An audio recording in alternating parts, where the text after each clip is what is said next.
Hello बच्चों, let's read this question. So this question says the gravitational potential at a point x above the surface of the planet in A is minus 5.3 into 10 to the power 7 joule per kg. For point y above the surface of the planet, the gravitational potential is minus 6.8 into 10 to the power 7 joule per kg. A rock falls radially from rest towards the planet from one point to the other. Okay, calculate the final speed of the rock. We need to calculate here the final speed of the rock. Okay. देखिए बच्चों, इस question का की concept आप क्या लिख सकते हैं? The key concept of this question, इस क्वेश्चन में हमें क्या बताना है?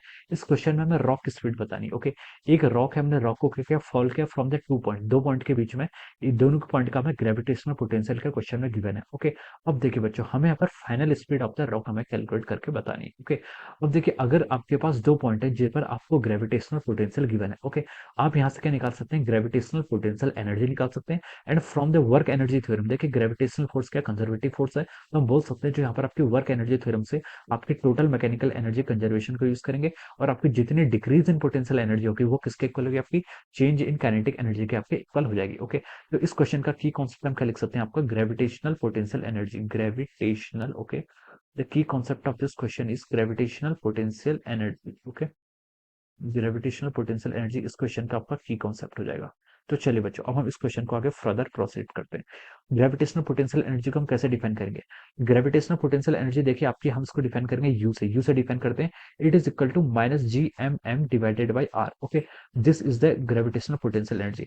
Gravitational potential energy is define as the, okay, the amount of work done, जितना अमाउंट ऑफ वर्क डन कर रहे हैं to bring a small mass, एक स्मॉल मास जिसका मास क्या है? आपका एम है। Okay, to bring a mass M from infinity to a particular point. Okay, जितना आपका वर्क डन करना है किसी स्मॉल मास एम, किसी भी मास एम को किसी एक पर्टिकुलर पॉइंट आर पे लाने पे, तो इसको हम क्या कहते हैं? This is defined as the gravitational potential energy. Okay, अब देखिए यहां से हम इसको क्या लिख सकते हैं? यू इज इक्वल टू, देखिए आपका क्या हो जाएगा? आपका M times minus G M by R, ये टर्म क्या आपके? This is the gravitational potential, ये क्या आपका ग्रेविटेशनल पोटेंशियल, तो इसको एम इंटू वी से आप यहाँ पर ऐसे डिफाइन कर सकते हैं। ओके, देखिए जो यहाँ पर वी है, वी क्या आपका ग्रेविटेशनल पोटेंशियल, और यू क्या आपकी ग्रेविटेशनल पोटेंशियल एनर्जी।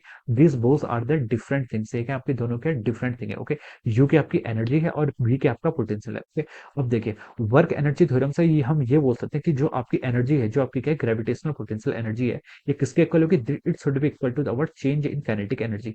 ये आपकी चेंज इन काइनेटिक एनर्जी की क्या होगी? आपकी इक्वल होगी। ओके, हम यहाँ पर इस तरह से बता सकते हैं। और देखिए इसने क्वेश्चन में बोला है कि a rock falls radially from rest, rest से हमने रॉक को फॉल किया है और हमें उसकी फाइनल स्पीड बतानी है। यानी कि देखिए उसकी इनिशियल स्पीड कितनी थी? जीरो, तो इनिशियल काइनेटिक एनर्जी जीरो होगी, और फाइनल काइनेटिक एनर्जी हमें यहाँ पर क्या कैलकुलेट करके बतानी है। ओके, अब देखिए, अब हम यहाँ से क्या लिख सकते हैं? देखिए फाइनल स्पीड मान लीजिए हाफ एम वी एफ का square, this is the final kinetic energy of the rock. Okay, minus zero, या क्या आपकी आगे initial kinetic energy, initial kinetic energy of the rock, ये किसके इक्वल होगी? ये आपकी हो जाएगी यहाँ से G M M by R के इक्वल होगी, या फिर आप किसको लिख लीजिए? देखिए मास टाइम से change in potential, change in potential के इक्वल हो जाए। ओके, अब देखिए मास टाइम से चेंज इन पोटेंशियल, तो चेंज इन पोटेंशियल देखिए कितना आपका?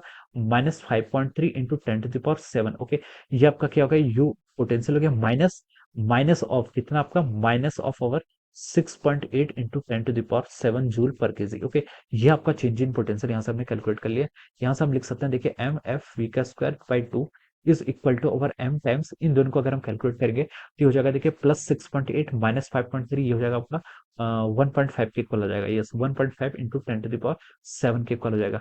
यहाँ से आपका मास से मास कैंसिल हो जाएगा। यहाँ से हम लिख सकते हैं, देखिए वी एफ का स्क्वायर, जबकि फाइनल वेलोसिटी का स्क्वायर है, it is equal to over 3 times 3 into 10 to the power 7। Okay, meter पर सेकंड का होल स्क्वायर। ओके, ये आप यहाँ से लिख सकते हैं। Okay, so from there we can write down the V F को लिख सकते हैं 30 into 10 to the power 6। Okay, root, ये आपका पूरा रूट के अंदर आ जाएगा, मीटर पर सेकंड। ओके, यहाँ से हम इसको ऐसे लिख सकते हैं। अब इसको हम कैलकुलेट करेंगे तो रूट ऑफ 30 आपका आता है 5.48 के अराउंड आ रहा है, कितना? 5.48 into 10 to the power 3 metre पर second. Okay, so this will be the answer of this question. Okay, so this will be the final velocity of the, ये क्या हो जाएगी? Final velocity of the rock आपको calculate करना था, तो this will be the final velocity of the rock. Okay, so this will be the answer of this question. So I hope you all understood this concept. All the best and thank you so much.